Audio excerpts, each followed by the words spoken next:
आप देख रहे हैं कलमकार इंटरनेशनल, हर्फ सदा के आसमान पर रोशन अदीबों और दानश्वरों की तंजीम कलमकार इंटरनेशनल। जी जी हाँ जी, मेरे हमारे साथ हैं जनाब एवरेस्ट जॉन साहब, ये कलमकार इंटरनेशनल के एडवाइजरी काउंसिल के वाइस चेयरमैन भी हैं और फिर एक बहुत ही ज्यादा हमारे रिसर्चर हैं, मुहक्किक हैं। जी जी नासिर साहब, अपना अगर आप अनम्यूट करें सर। हाँ जी जी, आपके पीछे आवाजें आ रही, मैंने इसलिए म्यूट किया था आपका, वो पीछे जो है ना आवाजें आ रही। मैं यहाँ जो मेरा घर है, बल्कि मैं पंजाबी च गल करांगा कि मेरा जिहड़ा घर है ਉਹਦੇ ਨਾਲ सारा महला है और सारे ਜਿਹੜੇ ਬੱਚੇ ਨੇ ਉੱਥੇ ਜਸ਼ਨ ਆਜ਼ਾਦੀ ਜਿਹੜਾ ਕਰ ਰਹੇ ਨੇ। हाँ जी, पहली गल तो यह कि जिस तरह तारिक साहब ने सारी गलबात दस ही दी है और मैं जिहड़ी ਇਹਦੇ ਚ वादा करना चाहना कि ਅਸੀਂ आजाद है कि नहीं है। पहली गल तो एक कॉन्सैप्ट ही क्लियर कर लो बई आजाद हिंदुस्तान होया है, पाकिस्तान नहीं। पाकिस्तान मार के वजूद च आया, Pakistan was formed, Pakistan was formed. अच्छा, ये आजाद नहीं होया, आजाद इंडिया होया है, आजाद इंडिया, क्योंकि इंडिया दे उत्ते गोरियां ने कब्जा किया सी ना कि पाकिस्तान ते। और जदों पाकिस्तान उन्होंने जदों इंडिया उन्होंने छड्डिया है तो इंडिया उन्होंने 2 या 3 या 4 टोटे करके छड्डिया है। और ये जिहड़ी सारी वंड है ये सानू 1947 दे विच मिली जिहड़ी वंड है। इस तो पहलों ये वंड जिहड़ी है उन्होंने शुरू की सी बांग्लादेश तो, बंगाल तो, बल्कि बंगाल नहीं कहना चाहिए, बांग्लादेश तो नहीं, बंगाल तो। जो उन्होंने बंगाल से 2 टोटे किए सन और उन्होंने ईस्ट बंगाल और वैस्ट बंगाल किया सी। और उन्होंने डिवाइड एंड रूल का जो अपना कॉन्सैप्ट सी उन्होंने पक्का रखा। देखो गल सुनो, कौमां होंदियां ने जिहड़ियां एक लॉन्ग टर्म प्लानिंग रखदियां ने, फिर मिड टर्म प्लानिंग रखदियां ने, फिर शॉर्ट टर्म प्लानिंग रखदियां ने।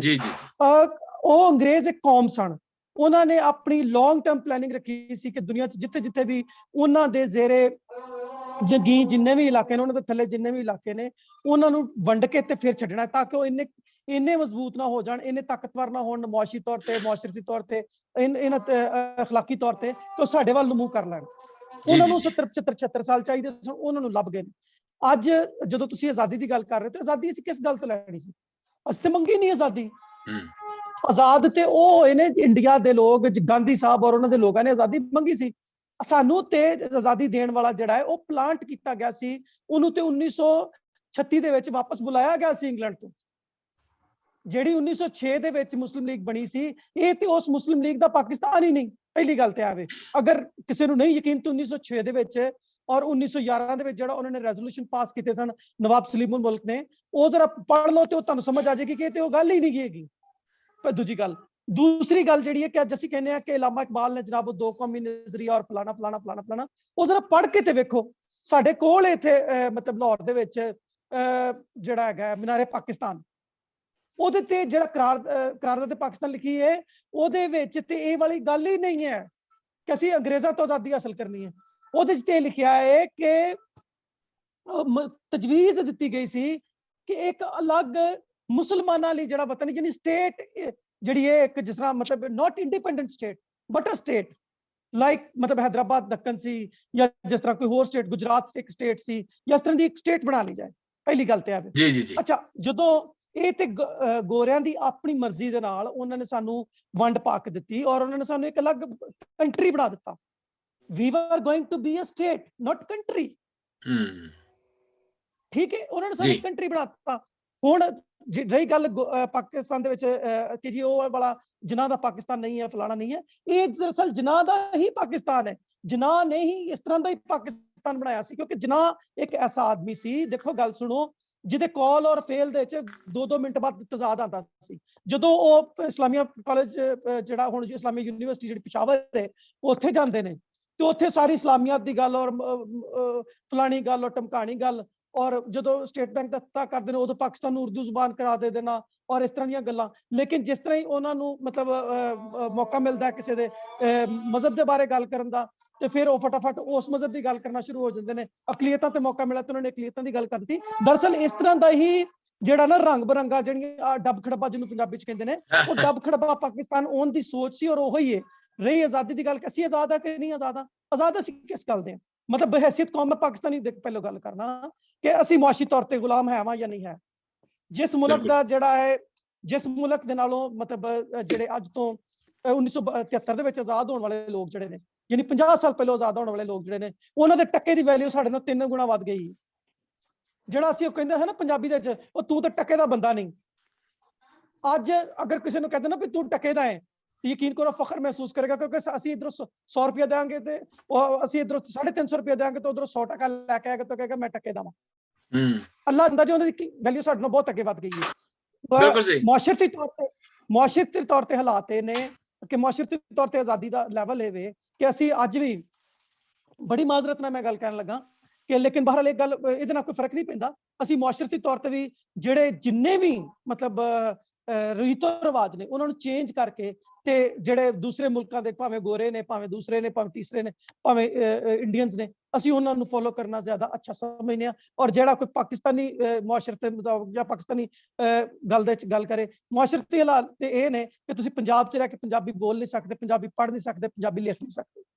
ਹਾਲਾਤ ਇਹ ਨੇ, ਤੁਹਾਡੇ ਸਿਲੇਬਸ ਦਾ ਹਿੱਸਾ ਹੀ ਨਹੀਂ। ਔਰ ਉਹਦੇ ਬਾਅਦ ਜਦੋਂ ਤੇ ਸੋ ਇਸ ਕਰਕੇ ਆਜ਼ਾਦੀ ਲਫ਼ਜ਼ ਜਿਹੜਾ ਇਹ ਗਲਤ ਹੈ। ਤੁਸੀਂ ਇਹ ਕਹਿ ਸਕਦੇ ਹੋ ਕਿ ਬਈ ਅਸੀਂ ਹਾਲਤ ਜੰਗ 'ਚ ਔਰ ਮੁਸਲਸਲ ਹਾਲਤ ਜੰਗ 'ਚ ਔਰ ਬਤੌਰ ਅਕਲੀਅਤ ਹੋ ਮੈਂ, ਕਿਉਂਕਿ ਹਰ ਰੋਜ਼ ਦੀ ਬੁਨਿਆਦ ਤੇ, ਬਾਕੀ ਦੋਸਤ ਵੀ ਮੇਰੇ ਨਾਲ ਅਗਰ ਐਗਰੀ ਕਰਨਗੇ, ਮੈਂ ਹਰ ਰੋਜ਼ ਦੀ ਬੁਨਿਆਦ ਤੇ ਕੋਈ ਨਾ ਕੋਈ ਕੇਸ ਵੇਖਣਾ ਵਾ। ਕਿਸੇ ਨਾ ਕਿਸੇ ਧੀ ਨੂੰ ਚੁੱਕ ਲਿਆ ਜਾਂਦਾ ਹੈ, ਕਿਸੇ ਨਾ ਕਿਸੇ ਦੇ ਮੁੰਡੇ ਨੂੰ ਚੁੱਕ ਲਿਆ ਜਾਂਦਾ ਹੈ, ਕਿਸੇ ਚੋਰੀ ਪਾਤੀ ਜਾਂਦੀ, ਕਿਸੇ ਜਿਸ ਮੁਲਕ ਦੇ ਵਿੱਚ ਆਇਨ ਦੀ ਵੀ ਬਾਲਾਦਸਤੀ ਕੋਈ ਨਹੀਂ, ਜਿੱਥੇ ਸੁਪਰੀਮ ਕੋਰਟ ਰਾਤ ਨੂੰ 12 ਵਜੇ ਖੁੱਲ ਕੇ ਕਿਸੇ ਵੱਡੇ ਵਾਸਤੇ ਫੈਸਲਾ ਕਰ ਸਕਦਾ ਹੈ ਔਰ ਕੁਲਫੀ ਵੇਚਣ ਵਾਲੇ ਨੂੰ 6-6 ਮਹੀਨੇ ਅੰਦਰ ਕਰ ਦਿੰਦਾ ਹੈ, ਉਹਦੇ ਪੱਲੇ ਕੀ ਹੈ? ਜਿੱਥੇ ਸੈਸ਼ਨ ਕੋਰਟ ਦਾ ਜੱਜ ਜਿਹੜਾ ਹੈ ਉਹ ਡਰਦਾ ਨਸ ਗਿਆ ਕਿ ਜਿਹੜਾ ਮੈਂ ਫੈਸਲਾ ਦਿੱਤਾ ਲੋਕਾਂ ਨੇ ਮੇਰੇ ਟੋਟੇ ਕਰ ਦੇਣੇ ਨੇ, ਭਾਵੇਂ ਇਹ ਫੈਸਲਾ ਗਲਤ ਹੈ ਜਾਂ ਸਹੀ ਹੈ, ਇਹ ਗੱਲ ਆ ਗਈ। ਇਹਦਾ ਮਤਲਬ ਅਸੀਂ ਅਦਾਲਤਾਂ ਦਾ ਵੀ ਇਹਤਰਾਮ ਨਹੀਂ ਕਰਦੇ, ਅਸੀਂ ਪੁਲਿਸ ਦਾ ਵੀ ਇਹਤਰਾਮ ਨਹੀਂ ਕਰਦੇ, ਫੌਜ ਨੂੰ ਅਸੀਂ ਦਿਨ ਰਾਤ ਗਾਲਾਂ ਕੱਢਦੇ ਆ, ਤੇ ਅਸੀਂ ਕਾਹਦੇ ਮਤਲਬ ਅਸੀਂ ਤਹਿਜ਼ੀਬ ਤੋਂ ਵੀ ਦੂਰ ਆ, ਅਸੀਂ ਬੁਨਿਆਦੀ ਇਖਲਾਕੀ ਜਿਹੜੇ ਇਨਸਾਨੀ ਹਕੂਕ ਨੇ ਉਹਨਾਂ ਤੋਂ ਵੀ ਦੂਰ ਆ। ਅਸੀਂ ਆਪ ਵੇਖੋ, ਤੁਸੀਂ ਵੇਖ ਸੁਣ ਰਹੇ ਹੋ ਮੇਰੇ ਪਿੱਛੇ ਇਹ ਵਾਜੇ ਵੱਜ ਰਹੇ ਨੇ, ਨੋਇਜ਼ ਪੋਲੂਸ਼ਨ ਹੈ ਇੱਥੇ। ਠੀਕ ਹੈ, ਤੁਸੀਂ ਆਪਣੀ ਖੁਸ਼ੀ ਮਨਾਓ, ਪਰ ਇਹਦਾ ਮਤਲਬ ਇਹ ਤੇ ਨਹੀਂ ਕਿ ਤੁਸੀਂ ਤੁੱਤੀਆਂ ਵਜਾ ਕੇ ਲੋਕਾਂ ਦੇ ਕੰਨ ਪਾੜੋ। ਤੁਹਾਡੀ ਆਜ਼ਾਦੀ, ਮੇਰੀ ਆਜ਼ਾਦੀ ਜਿਹੜੀ ਹੈ ਉੱਥੇ ਖਤਮ ਹੋ ਜਾਂਦੀ ਹੈ ਜਿੱਥੇ ਤੁਹਾਡੀ ਹੱਦ ਸ਼ੁਰੂ ਹੋ ਜਾਂਦੀ, ਜਿੱਥੇ ਤੁਹਾਡੇ ਕੰਨ ਸ਼ੁਰੂ ਹੁੰਦੇ ਨੇ ਉੱਥੇ ਮੇਰੀ ਆਵਾਜ਼ ਨੂੰ ਬੰਦ ਹੋਣਾ ਚਾਹੀਦਾ। ਇਹ ਆਜ਼ਾਦੀ ਹੈ ਤਾਂ ਕਿ ਮੈਂ ਆਜ਼ਾਦੀ ਨਾਲ ਬੋਲ ਸਕਾਂ, ਤੁਸੀਂ ਆਜ਼ਾਦੀ ਨਾਲ ਸੁਣ ਸਕੋ। ਜੇ ਤੁਹਾਡਾ ਦਿਲ ਕਰੇ ਤਾਂ ਤੁਸੀਂ ਸੁਣੋ, ਤੁਹਾਡਾ ਦਿਲ ਕਰੇ ਤਾਂ ਨਾ ਸੁਣੋ। ਹਾਲਾਤ ਇਹ ਨੇ ਕਿ ਅਸੀਂ ਉਹਨਾਂ ਦੇ ਰੰਗ 'ਚ ਇੰਨੇ ਰੰਗੇ ਗਏ ਆ ਕਿ ਹੁਣ ਸਾਡਾ ਅਗਰ ਸਪੀਕਰ ਕੋਈ ਬੰਦ ਕਰ ਦੇਵੇ ਤਾਂ ਅਸੀਂ ਜਨਾਬ ਥਾਣੇ ਪਰਚਾ ਕਰਾਉਂਦੇ ਆ, ਅਸੀਂ ਇhtਜਾਜ ਕਰਨੇ ਆ ਕਿ ਜੀ ਗਿਰਜੇ ਦਾ ਸਪੀਕਰ ਬੰਦ ਕਰ ਦਿੱਤਾ ਗਿਆ। ਹਾਲਾਂਕਿ ਗਿਰਜੇ ਨੂੰ ਸਪੀਕਰ ਦੀ ਲੋੜ ਹੀ ਨਹੀਂ ਅਗਰ ਵੇਖਿਆ ਜਾਵੇ ਉਹਦੇ ਹਿਸਾਬ ਨਾਲ ਬਿਬਲੀਕਲੀ, ਕਿਉਂਕਿ ਬਿਬਲੀਕਲੀ ਤੇ ਲਿਖਿਆ ਕਿ ਤੂੰ ਆਪਣਾ ਕੋਠੜੀ ਨੂੰ ਬੰਦ ਕਰ ਤੇ ਅੰਦਰ ਵੜ ਕੇ ਤੇ ਦੁਆ ਕਰ ਤਾਂ ਕਿ ਜਿਹੜਾ ਰੱਬ ਤੇਰਾ ਪਸ਼ੀਦਗੀ 'ਚ ਵਹਿੰਦਾ, ਓਲੇ 'ਚ ਵਹਿੰਦਾ, ਉਹ ਤੈਨੂੰ ਉਹਦਾ ਅਜਰ ਦੇਵੇ। ਤੇ ਯਿਸੂ ਮਸੀਹ ਨੇ ਕਿਹਾ ਜਿਹੜਾ ਨਕਾਰੇ ਵਜਾ ਕੇ ਬਾਤਾਂ ਕਰਦੇ ਨੇ ਉਹਨਾਂ ਆਪਣਾ ਅਜਰ ਪਾ ਚੁੱਕੇ। ਲੇਕਿਨ ਅਸੀਂ ਉਹਨਾਂ ਦੇ ਰੰਗ 'ਚ ਇੰਨੇ ਰੰਗੇ ਗਏ ਹਾਂ ਕਿ ਅਸੀਂ ਚਾਹੁੰਦੇ ਹਾਂ ਕਿ ਹੁਣ ਅਸੀਂ ਸਾਡੀਆਂ ਆਵਾਜ਼ਾਂ ਉੱਚੀਆਂ ਹੋਣ। ਤੇ ਭਜਨ ਨਾਲ ਸਾਜ਼ਾਂ ਕਿਹਦੇ ਵਾਸਤੇ ਨੇ? ਇਹ ਰੋਜ਼ੇ ਨਮਾਜ਼ਾਂ ਕਿਹਦੇ ਵਾਸਤੇ ਨੇ? ਜੇ ਸ਼ਰਅ ਤੋਂ ਨੇੜੇ ਰਹਿੰਦਾ ਹੈ ਤਾਲਬ ਤੇ ਫਿਰ ਉੱਚੀਆਂ ਆਵਾਜ਼ਾਂ ਕਿਹਦੇ वास्ते ਨੇ? बहुत अच्छा नासिर जमील साहब, बहुत शुक्रिया सर, बहुत शुक्रिया, बहुत अच्छा। तो हमारे जो आपने बातें की है वाकई मतलब लिटरली ये तो जो है वो ज़हनों को खोलने वाली बातें हैं। और उन लोगों को जिनको हम अभी जो हमें देख रहे हैं फेसबुक के ऊपर भी, और नासिर जमील साहब तो अक्सर ऑनलाइन होते हैं और इतनी खूबसूरत बातें करते हैं। ये सच्ची बात है। जब हम कहते हैं दो कौमी नजरिया, और यही भी सबसे बहुत गलत बात है कि कौन सी कौम का नजरिया है, कौन सी कौम है, कहाँ कौन सी कौम है। अगर कौम है तो अभी तक जो है वो हसन निसार कहते हैं कि कौम तो नहीं है, ये सारा हजूम ही है जिसमें ना कोई कानून होता है और ना कि जिसको जी करे मार दिया जाए, जिसका जी करे जिसको जो मर्जी करें, जैसे को मर्जी गालियां निकालें, कोई खबर नहीं है, जैसे नासिर साहब ने अभी बताया। तो ये चीजें जो हैं वो सारी ही पेनफुल बातें हैं। और फिर उसके बाद ये जो आपने भी ये भी कहा कि जी पाकिस्तान तो एक तश्कील दिया गया, एक स्टेट बनाई गई और उसके अलावा इसका कोई इसका नहीं था। और कायदे आज़म के हवाले से तो ना तो उनका कोई एक स्टेटमेंट थी कि ये जी स्टेटमेंट है पूरी इस स्टेट के लिए, there was no equal statement, एक स्टेटमेंट सबके लिए नहीं थी। जी सैमुअल पॉल साहब, आप ये जो हमारी आज़ादी जो 76 साल गुजर गए हैं, जी सैमुअल पॉल अगर आप खोल दें और फिर चलते हैं हमारे वहां से अपना जो ना अनम्यूट कर दे सर जी।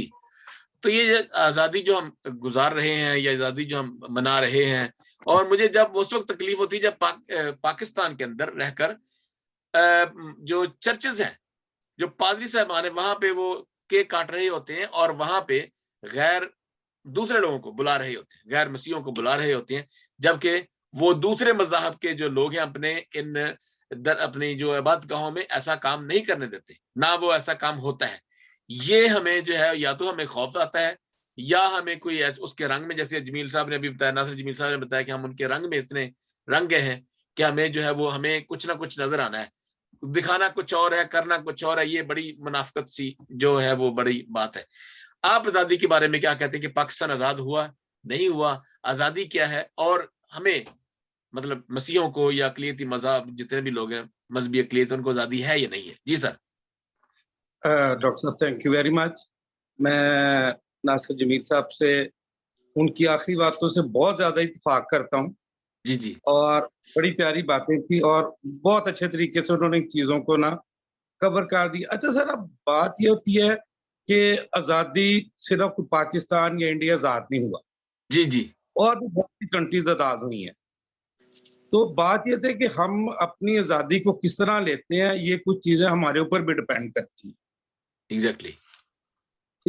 تو باقی ملک بھی آزاد ہوئے, ہم نے اپنی آزادی, وہ انڈیا ہوا ہے, چاہے پاکستان ہوا ہے, چاہے وہ بنگلہ دیش ہوا ہے, تھوڑی سی ایشیا کی ہسٹری لیں گے تو آپ کو ساروں کی آزادی ایک جیسی نظر آتی ہے.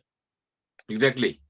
آپ دیکھ رہے ہیں قلم کار انٹرنیشنل, حرف و صدا کے آسمان پر روشن ادیبوں اور دانشوروں کی تنظیم. قلم کار